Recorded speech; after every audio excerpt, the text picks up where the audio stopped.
Morning, Dog Nation. I'm Brandon Adams, and this is DawgNation Daily, the daily podcast for Georgia Bulldogs fans, presented today by ServPro. And yes, I'm still wearing the same shirt. I feel like I've worn a lot lately. Obviously, we're pre-recording our show. I try to kind of keep it consistent as far as the outfit goes. So we're going to be locked in on this, and we're going to be locked in on a great show for you today.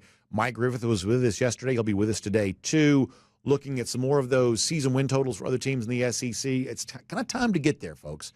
It's time to start talking about what we do expect from this league, Georgia in this league here this year. We're going to get very specific about a lot of that over the course of the next couple of days. That means hitting it hard today on the topic that's been the hottest of them all so far this offseason. What's going on with this Georgia offense? What can we expect here this year? Over, under, I said in terms of points per game, you may remember 35.5. Can they really exceed that total? Perhaps some people say not. We'll share some of that today. And we're going to talk about a couple of newcomers to the Georgia offense that may go a long way towards helping these dogs get that done.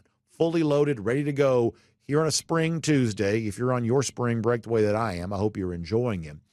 We certainly appreciate you sharing it with us. It is DawgNation Daily, the daily podcast for Georgia Bulldogs fans, presented today by ServPro. And it begins right now. Today's episode of DawgNation Daily is brought to you by ServPro. Cleaning, restoration, construction. Presented by DawgNation.com. This is DawgNation Daily, the daily podcast for Georgia Bulldogs fans.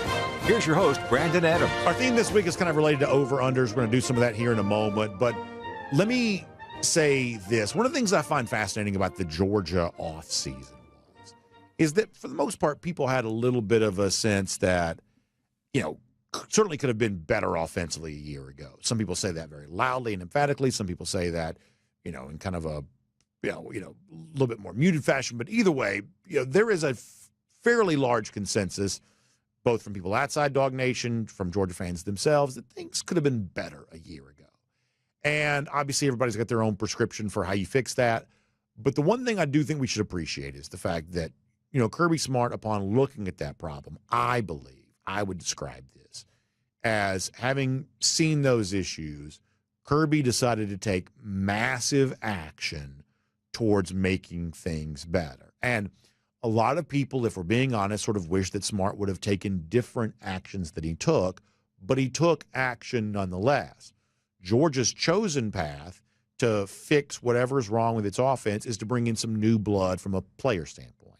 And they've gotten very aggressive at bringing in, for instance, wide receivers to make this offense more potent here this year. And some of that is with I think, most impressive crop of high school receivers that I've seen Georgia sign.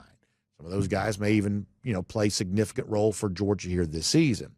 But in other cases, it's also been the two transfers that Georgia brought in. Zachariah Branch from USC, Noah Thomas from Texas A&M. And some of you already know this without me telling you.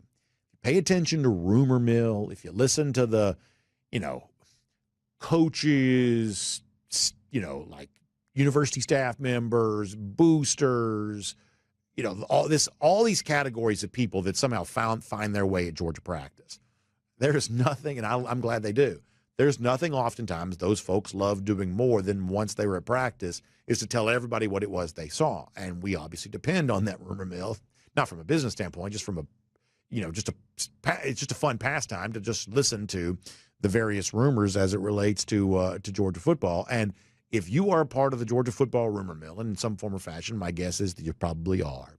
You've heard really good things, even going back to the beginning of the calendar year about Noah Thomas, and in spring practice about Thomas and Zachariah Branch, who seems to, in these practices, when people are there to see it, seems to be showing some athleticism that gives Georgia a chance to have an extra dimension than what it's had in the past. And as I mentioned, a lot of this talk on both those guys is kind of a little bit off the record. It's a little bit telephone game. It's whispers. It's rumors.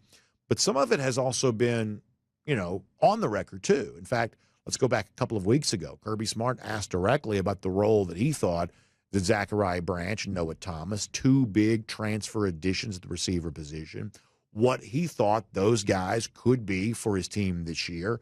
This is what Smart said going back just a couple of weeks ago now. Yeah, I'm excited about both those guys. Both really good players. Both have been successful in their organizations where they've been. They're both talented pass catchers, which seems to be the largest, turnover position there is. Outside of quarterback, there's only one. That's the one that has the most transfer at its position. Receivers probably next, and both those guys they're high caliber athletes, but they're high caliber people, and I've enjoyed working with them. And the Branch brothers have been a great kind of injection into our off-season energy and workouts. They love working out. Their father trains guys. They love training. So the culture and work ethic that it requires to be successful here, they've jumped right in and done a great job of that. Noah has too. He's played in the SEC. He's been successful. So, we still got to go out and do it on the field, but I'm excited about who they are. I think Kirby Smart's quote there is very, the best I can tell, accurate. It certainly provides proper context. Smart mentions the Branch brothers. Obviously, Zion Branch is Zachariah's brother, who's working at defensive back for Georgia here right now. What Smart says is really important to understand for kind of how all of this fits together. However, and I try to be transparent about stuff like this. For what I do for a living, it's not the most fun quote. Like, it's not really what you call like a pull quote. You can't like pull it out, blow it up, splash it on a graphic. You can't do as much with that. I think it's accurate, and I think it's needed information. And if you want the full picture of exactly what's going on, what Smart says is really, really important there. But every now and then it's just sort of fun to have some hype. Every now and then it's just sort of fun to have, something to kind of blow up. And while we didn't quite get that from Kirby Smart on Zachariah and Zion Branch, we did get that from somebody else. KJ Bolden, the Georgia safety, who we think is in line probably for a really big season for Georgia here this year. He was asked about Zachariah and Zachariah Branch and Noah Thomas the other day. And he was, in his own way, a lot more willing to sort of give us the quote we can sort of blow up and make a big deal about. Because, honestly, there is some excitement about, new receiver blood. Noah Thomas is really big.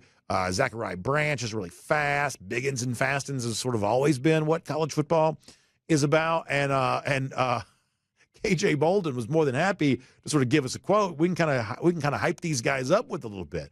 And for that, I am grateful. This is what KJ Bolden said he sees when he sees the two transfer receivers, Thomas and Branch. Oh, yeah, them guys are monsters, man. Zach, I got to guard Zach every day. So, we're going at it right now. But Zach is definitely a great player. He go 110 every day. He's going to try to give you his best. You feel me? And then same with Noah. Noah, just a big guy, big tall receiver. You love those type of guys. You kind of remind me of Kobe. It's just him and Kobe lineups on the side. It just look different. But they both got here. They had to get used to it. The program. We kind of do things different here at Georgia. But I feel like they kind of have bought in to what we're doing, and them guys gonna have a great season. First of all, this is beside the point, but it's just amazing how time passes. It seems like 5 seconds ago, KJ's playing at Buford. We're trying to figure out, is he going to Georgia, going to Florida State? Obviously, kind of a late signing day win for Georgia. That feels like 5 minutes ago. And all of a sudden now KJ standing up there as kind of one of the leaders of this defense, speaking about the team. It just sort of makes you realize your life just flies by because we watch these guys kind of grow up in front of us. And that was sort of an example of that from KJ Bolden. But more importantly, as said before, Kirby gives you, I think, an accurate description of these are guys that came in. They've learned a lot. They've still got to go out and do it on the field, but we're very happy with their progression, which is fine. KJ Bolden says, man, these guys are monsters. That's the quote we can do something with. We can blow that up. We can slap it on a graphic. Monsters. It looks good. It all feels great. We use it as a headline. Don't think we won't do that. Just that works out great. And to be serious about it, as I mentioned, if you look at Georgia needing offensive improvement, the thing that you ought to take some comfort in is the fact that I believe Georgia has taken massive action to make that improvement possible. Zachariah Branch could have gone a lot of places. Georgia convinced him to come here. Compensation would obviously be a part of that. Noah Thomas could have gone a lot of places. In fact, as KJ Bolden says, Noah Thomas may have looked at the situation in Georgia and seen another player similar to himself. Colby Young, Noah Thomas, very similar. You're glad to have them both. But Thomas was convinced, hey, come here and be a part of this with Colby Young and with everybody else. And, come here and do this. We just need as many good receivers as we can in the hopes of raising our offensive fortunes. Georgia took massive action to get a guy like that here, to get a guy like Zachariah Branch here. And now it hopes to reap the benefits on that. And I do think that's really fun. And to go back to what Kirby Smart said, you can't guarantee anything just because they have some fanfare with their arrival and they've generated some buzz in their early practices. That doesn't necessarily mean anything for the fall. But if you're going to try to convince me that something's going to be different, you better show me what is different. In other words, if nothing changes, nothing changes. You've maybe heard that said before. Well, at Georgia, things have changed. There are receivers here now that didn't used to be here. And that's at least something along the way to offensive improvement. Which brings me to what it was that we said we would talk about here this week. Some of our over-unders for the season. Looking at the offense in particular right now as a team just for a moment. Last year, Georgia scored fewer than 32 points per game. That's a low, low number compared to where Georgia had been in previous years. Some context, a much more difficult schedule than Georgia had typically been playing just because of the new look SEC and the fact that the SEC really sort of fed it to Georgia with that schedule. So schedule, as Kirby Smart has pointed out, probably aided in seeing that number be lower than it had been. But we said for this upcoming year, while Georgia was only 31 points something for 2024, we're actually going to set the projected total higher than that. The over-under that we invited people to weigh in on was 35.5. Do you think that Georgia will score over or under an average of 35.5 points per game? Now, I told you I was going to share some of what you all had to say about this. I want to give you one Georgia fan in particular here for a moment. Jeremy Smith writes in to say, I went back and averaged the total since Kirby Smart started in 2016 with the exception of the 2020 season, which I always sort of disregard too. He says, here's what I came up with. That over the course of that time, Georgia has averaged 34.99 points per game. He also writes to say the average points per game under Bobo, under Richt, was 33.52. He says, those totals are scary close to what you compared to what you came up with. He says it makes it difficult to pick. My heart is fighting with my head. He says this is really difficult, but here's mine. He does take the over of 35.5 points per game. He also gives you some of the others. We'll talk more about those later on this week. But Jeremy Smith, who weighed in with me via email about this, did take the over of 35.5 points per game, and I appreciate Jeremy weighing in on that. I appreciate everybody weighing in on that. We're going to give you more Georgia fans on these various topics as our week rolls on. What I suspect, though, is while Jeremy takes 35.5, the over, I'm guessing some of you probably don't. I'm guessing some of you are probably on the under on that. It may not surprise you to discover I'm with Jeremy. My pick for the upcoming season, and I won't go over on all my totals, but I am going to go over on this one. I do believe that Georgia will exceed 35.5 points per game. Now, you obviously want to know, well, why do you think that more so than just wishing and hoping, which you have every right to ask. Let me give you some more thoughts on kind of why I think this. First of all, I do think newcomers like Branch and Thomas, as Brandon Marcella wrote at CBS Sports yesterday, I do think guys like that give Georgia a chance to raise its fortunes. But beyond that, let's say that Georgia did average 35.5 points per game, which would be more than it did a year ago. That's my projected total for the upcoming season. Jeremy Smith thought I was spot on, kind of splitting the difference between where the fans might be. Let's say that is where Georgia is. 35.5 would put Georgia ahead of, compared to last season. Let's say that total for Georgia compared to last season's offenses.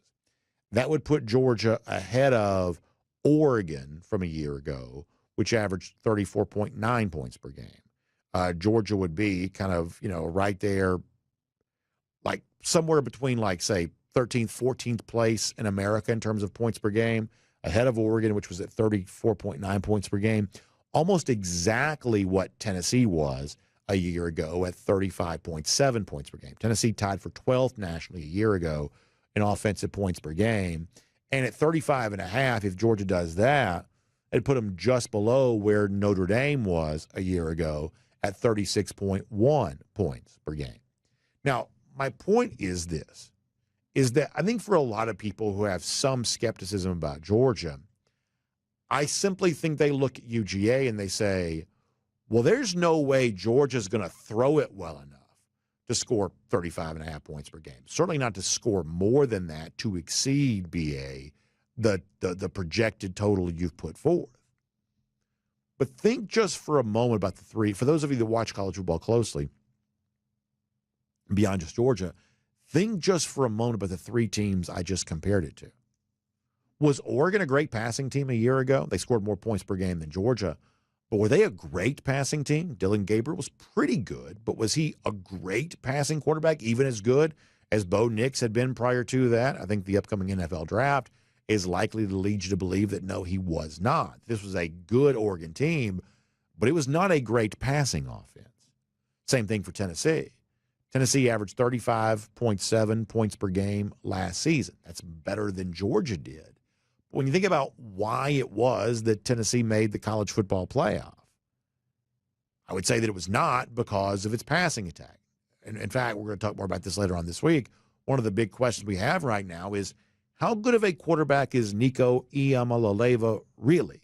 Is he ready to be a great quarterback? Because a year ago, I had him at about league average, about the median quarterback in the SEC. Tennessee was a good team last season, very tough out. But a lot of that to me was defense, and a lot of that to me was running the ball. And frankly, it was sort of just enough passing offense to be competitive. But it was not a great passing attack, certainly not in line with what we've sort of come to expect from Josh Heupel as head coach.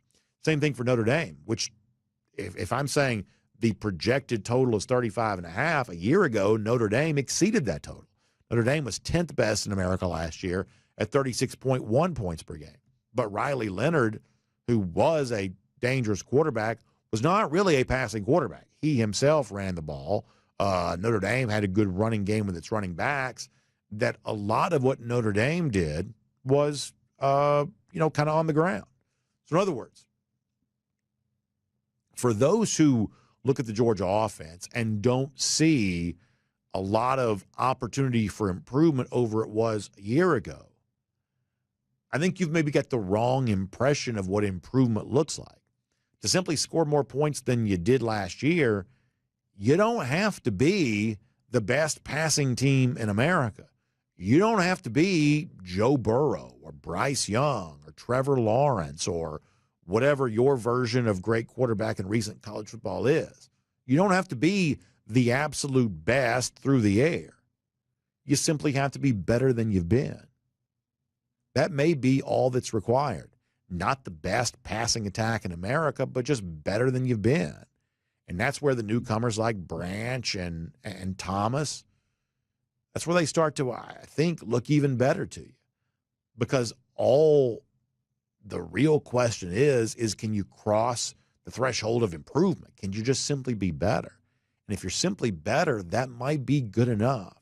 And for an offense that, is only 1 year removed from averaging more than 40 points per game 3 years in a row, getting back to that may truly not be quite as hard as you think. Based on the way that Georgia played in 2024, yeah, it seems pretty difficult. But history also didn't begin last season. This is a Georgia offense, as Jeremy wrote via email, that's been pretty potent in recent years. And getting back to that with guys like Branch and Thomas, who KJ Bolden calls monsters, that may be more realistic than you realize. My name's Brandon Adams, and this is DawgNation Daily, the daily podcast for Georgia Bulldogs fans, presented today by ServPro. Glad you're with us, whether it's video, 10 a.m., normally live, not this week. We are pre-recorded. Radio, Athens Sports Radio 960 The Ref, podcast, wherever you find them, Apple, Spotify. By the way, we made a great sort of back-of-the-house transition with our podcast not too long ago. It's really gone very smoothly, I feel like. Have not gotten any complaints, showing up in everybody's feed the way that it's supposed to. I'm really, really glad that's working out the way that it's supposed to, and always appreciate your feedback about how you're experiencing our show. There was one hiccup like 2 weeks ago where I messed up on something, but the technology is working. I just happened to mess up the other day. But everything else is exactly the way that it's supposed to be. And by the way, whether it be, all the platforms, the studio we broadcast from, the lights, the microphones, the cameras, everything else. We wouldn't be able to do any of this today without our friends from ServPro. Really appreciate that. You know, a couple of weeks ago, we had a chance to hang out with them at a wonderful event in Athens at the Aikens Ford Arena for the hockey team known as the Athens Rock Lobsters. We were celebrating first responders. People from ServPro were great that day for that, but they're even better when it comes to your damage around your property, fire damage, water intrusion, things like that. That is a huge mess. And it's the kind of mess that probably, you know, brings a lot of panic about with you. And so in a situation like that, when you can't think straight, when you can't figure out what to do, I want you to simply remember this. BA said in moments like that to turn to ServPro because their restoration specialists are going to show up and they're going to do great work to get your property back in its previous condition, to literally have it looking like the mess that kind of created all this never even happened. When you find them online, you can learn a whole lot more about this. It's servpro.com, SERV, servpro.com to learn a lot more about this today. One of the big things that kind of goes along with this too is not just getting it cleaned up and put back together, but there's a lot of like relating to the insurance companies and working with them and just kind of running point on the whole process on this. In fact, when we saw ServPro the other day, you know, I got a chance to see their mobile command center, the big truck, almost looks like a NASCAR hauler, to be honest with you, where, you know, they go out to like a big mess. I mean, this is more like a hurricane or something like that. No power, you know, their running point on all of this, the local people there on the ground, they just know that the mess goes beyond just the stuff on the ground or the stuff that's not, you know, fixed to the walls the way that it used to be. There's all kinds of like offshoots of that mess and how to get it all cleaned back up and to get your life back in order. That's what our folks at ServPro are all about. So find them online, servpro.com, SERV, servpro.com. And don't forget, every ServPro franchise, independently owned and operated online, servpro.com, SERV for more on that. All right, speaking of more, we're going to get more of Mike Griffith here today. Mike yesterday, you know, gave us a pretty skeptical take on Georgia. I've been a little bit more optimistic than Mike's been. We're going to shift our attention away from Georgia a little bit, look at some of these other SEC teams as far as their projected win total. Also, as we go around the doghouse today, I will say this too, which is that I know one of the things that Mike brought up yesterday is, hey, you know, maybe Georgia's about to be really active in the spring transfer portal and maybe they're about to bring in a lot of talent. Look, I guess anything's always possible. I will address that point in particular in the fact that if we look at recent years as our guide, and Connor Riley and I talked about this a little bit last week, if we look at recent years as our guide, there haven't been a lot of game-changing players in the spring transfer portal. Overall, transfer rumors outpace actual transfers by a pretty wide margin here at the moment. So, you know, I'm sure that Georgia will add a player. Edge rusher seems to be the most likely spot on that.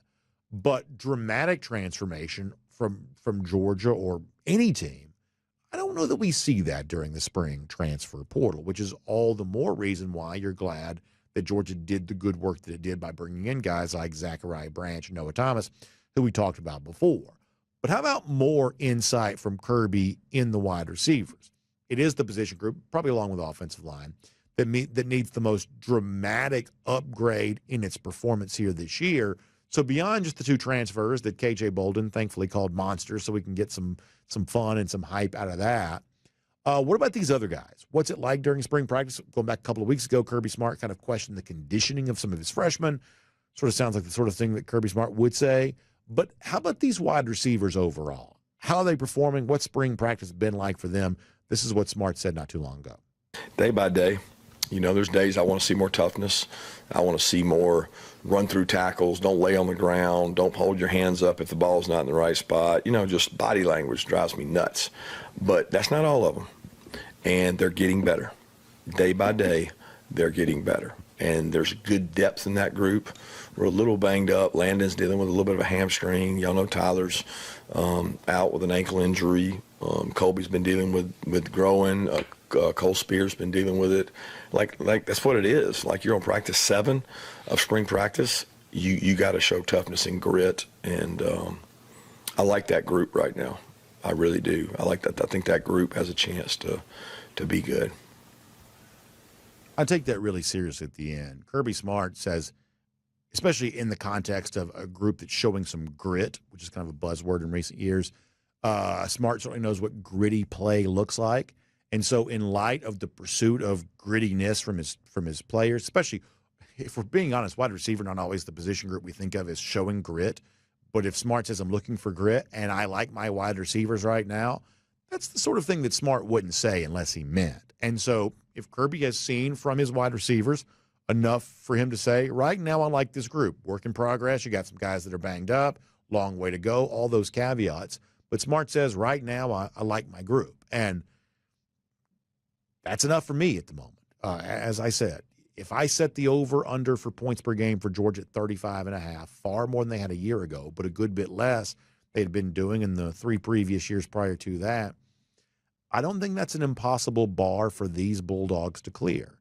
And I think improved play from the wide receiver position could be one of the reasons why. Kirby Smart right there, listening closely, seems to believe that improved play is a distinct possibility. And that is Around the Doghouse here today on DawgNation Daily, presented by ServPro. So that's sort of the story with Georgia here right now. What about the teams that Georgia's competing with in the SEC? What do we expect from them? Once again, the over-under theme, projected win totals for some of the teams on the Georgia schedule, for some of the teams making national news. Let's talk more about that with Mike Griffith here today on DawgNation Daily, presented by ServPro.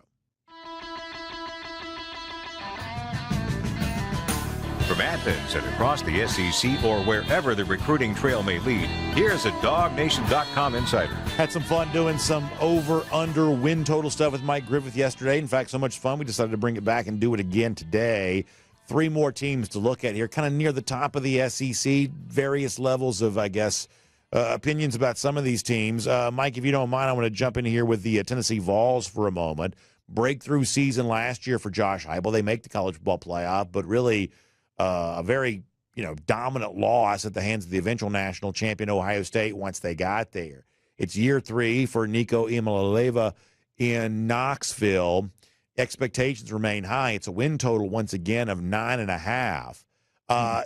It probably takes 10 to make the college football playoff. Do you see Tennessee for a second straight year going over that win total and once again getting back to the college football playoff?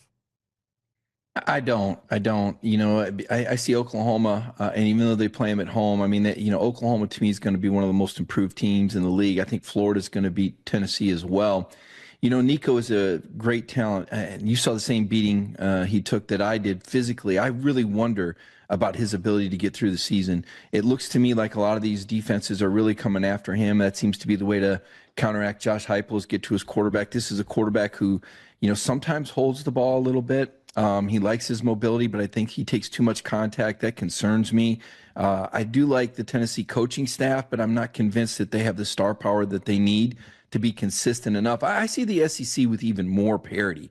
So when you see these big numbers, 9.5, I don't know if there'll be more than one team that can escape more than 3 losses. I mean, certainly look at the case last year. You had 3 teams that did it, and we talked about how close Georgia was to losing another game. Certainly Texas had a favorable schedule last year, and Tennessee also very close to losing that 3rd game. So the better in me says, Tennessee might be pretty good, and Nico certainly will be improved, but it's hard to keep a quarterback healthy, especially a mobile quarterback, and Nico's been living right so far. But when I take a look at the schedule, and I think Florida being improved like they are, Oklahoma being improved like they are, I think Tennessee finds a way to lose one more game. So I'm going to take the under with Tennessee. Yeah, I mean, you mentioned yesterday you like teams with quarterback play. And listen, Nico's a terrific athlete, runs around well, and takes a lot of contact, and it seems to absorb it okay, despite having a little bit of a narrow frame. But he really has not accomplish much as a thrower yet. Now, maybe all of that just comes, exploding onto the scene here in year 3. But for a guy that was supposedly an 7-figure, but a 7-figure NIL guy when he first came in, didn't play much as a freshman, was not really a part of the success formula for Tennessee last year. That was defense and running game. Nico was just the guy there at quarterback, but he was about, in my mind, league average at the quarterback position for the SEC a year ago. I mean, part of the reason I'm going to be a little skeptical of Tennessee is I just haven't seen Nico yet be a guy that's really worth the attention that he's gotten now for the last 24 months. Yeah, and I got some questions about the receiver position as well. Sure. And that's really impactful to Josh Heupel's offense. And a couple of years ago when they were really good, they had Jalen Hyatt, and remember how explosive and fast he was. But still, I just right now this league, this amount of parity. As much as I think Nico will improve and as talented as I think he is, this is a brutal league, and I think it's really hard for mobile quarterbacks to get through the league healthy. And he took some shots against the Ohio State, and so that would be a concern of mine. They also opened with Syracuse. I don't think they should overlook that game. I think Fran Brown has done some amazing things there. Yeah, I might take Tennessee. You put gun to the head, but nothing would surprise me there. Remember how Syracuse closed last season and the momentum that Fran Brown has up there. I think that's a sneaky tough game. They played Georgia, haven't beat the Dogs in a long time. Arkansas had their number last year. This year's game is in Neyland Stadium, so certainly that favors Tennessee. They got Alabama. We talked about that yesterday, kind of a coin toss game. Kentucky is never easy for them, albeit I think that this is probably going to be the last year, for their head coach, Mark Stoops. Can't imagine him going much further. Oklahoma, dangerous team. Florida, dangerous team as well. I think those are two losses for the Vols. So yesterday you mentioned LSU. LSU 8.5 wins projected by FanDuel.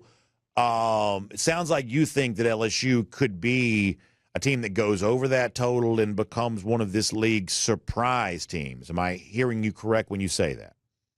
Yeah, I think so. Even though the schedule really probably has more to do with the 8.5 than the team talent. This is a team that opens at Clemson, and boy, that's a tough place to play and a tough place to win. I think Dabo Swinney's got some momentum there. Not sure how that turns out. We do know that LSU has not played well and not won these last couple of kickoff classics that they've played in. They play Florida. You've heard me say I think Florida's much improved. I think that's going to be a very difficult game. I don't think Ole Miss will be as well as good as they were a year ago. I like LSU to win that game in Oxford. They do play host to South Carolina. I think home field makes a difference. LSU, of course, won that game last year in Columbia. A very controversial call. A&M, a little bit of a mystery to me. I hate to just circle that as a W right now. I was really disappointed with A&M last year. LSU plays at Alabama.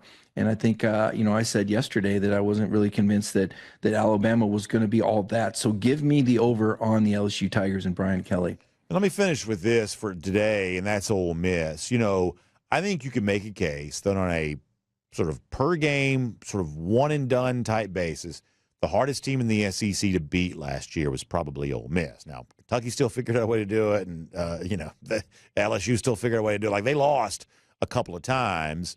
I guess 3 times in total, but on a per-game basis, just ask Georgia, that is a very, very difficult team to beat.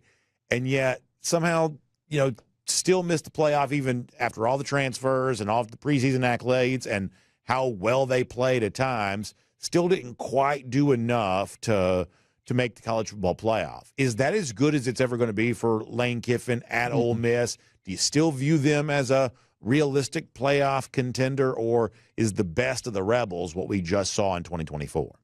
Maybe both. Maybe that was their best, but I still think they're a playoff contender. I would say this about Ole Miss. I think they would have been the most successful team had they made the playoffs because of the way they were playing, because of the pass rush, and because of the way the offense was playing under Jackson Dart. And I'm aware their backup quarterback came in and did well against Georgia. Okay, that's great. But sustaining that over an entire season, I'm going to need more evidence than that. I do know they lose a lot in that front seven. I know they still have a lot of talent. I do think Lane Kiffin is a good coach now, and yet still, missing that playoff resume. As far as the over/under, Brandon, what did you say it was? It was 8.5. Is that right? Yeah, that's right. Okay, so we're basically saying, are they going to go 9-3? Are there 3 losses?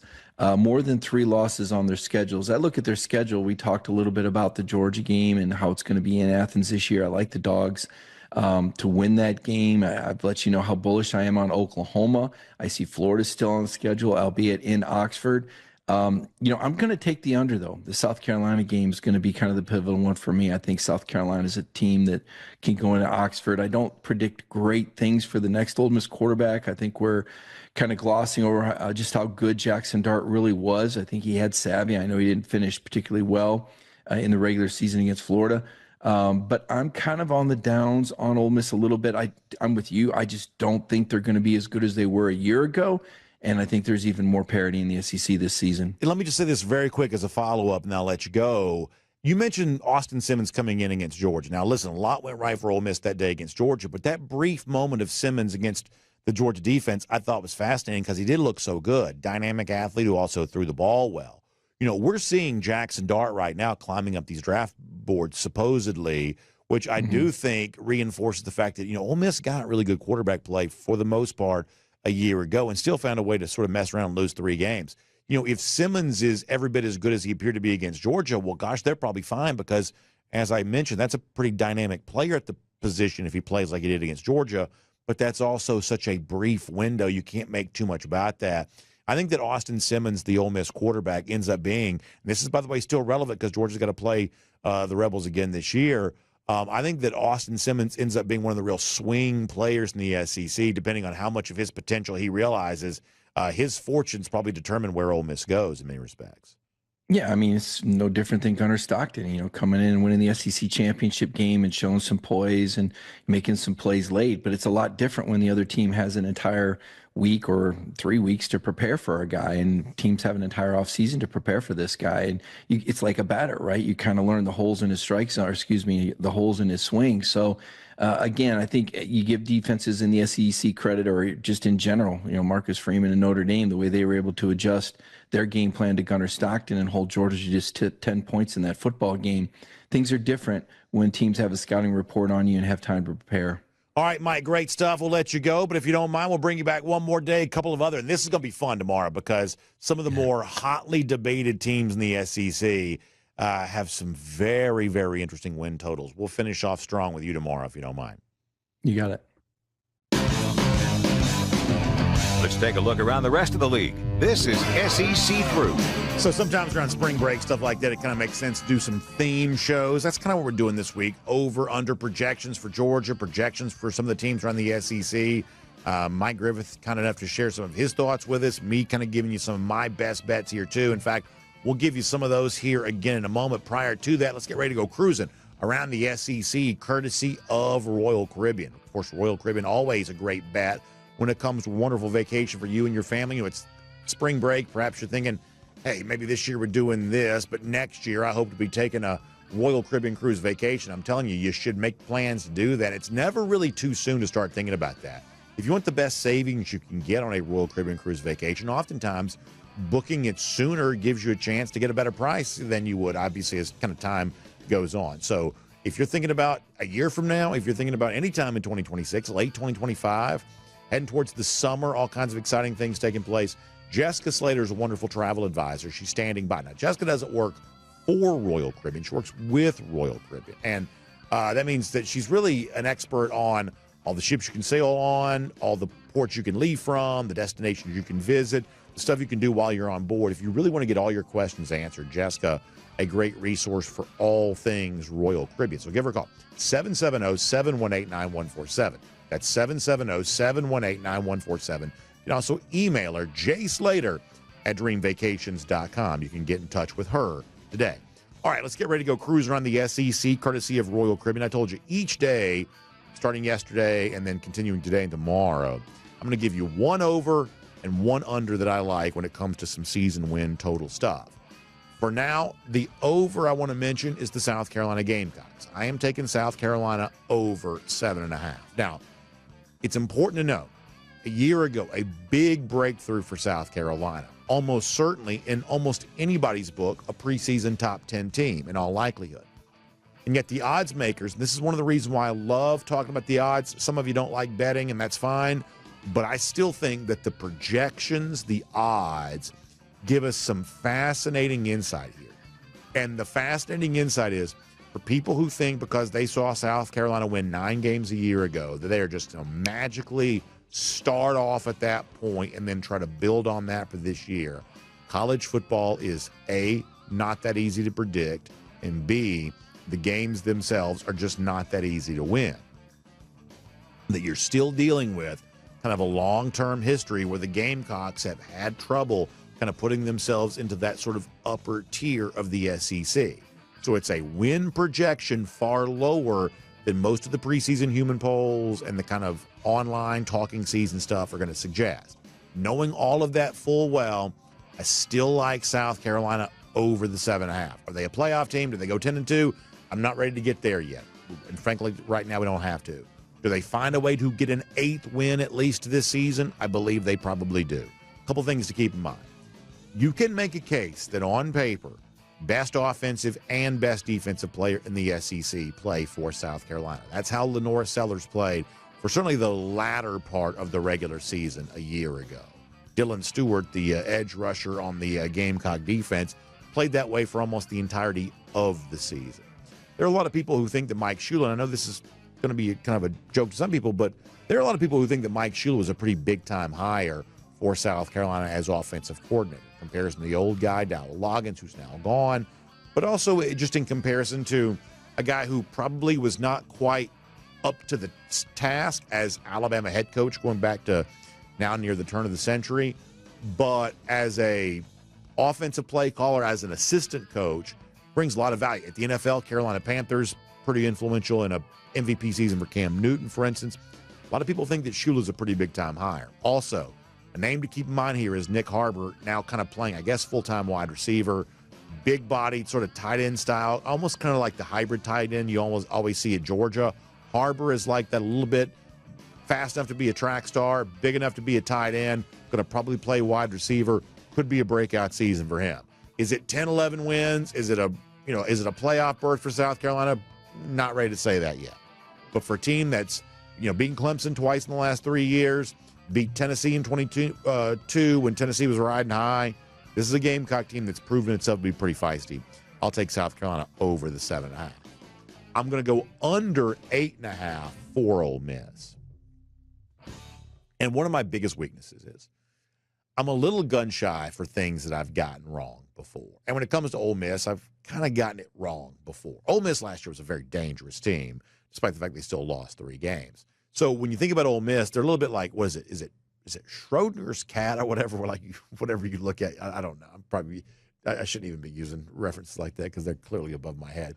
But it's like whatever you look at, you sort of see. If you want to see the team that really dominated Georgia, you can look at that and see that in Ole Miss. If you want to see the team that lost to Kentucky, you can also see that when you look at Ole Miss. That whatever you look at, you sort of see when it comes to Ole Miss. But when you see Jackson Dart climbing up draft boards, you're reminded, wow, I guess they got pretty good quarterback play a year ago.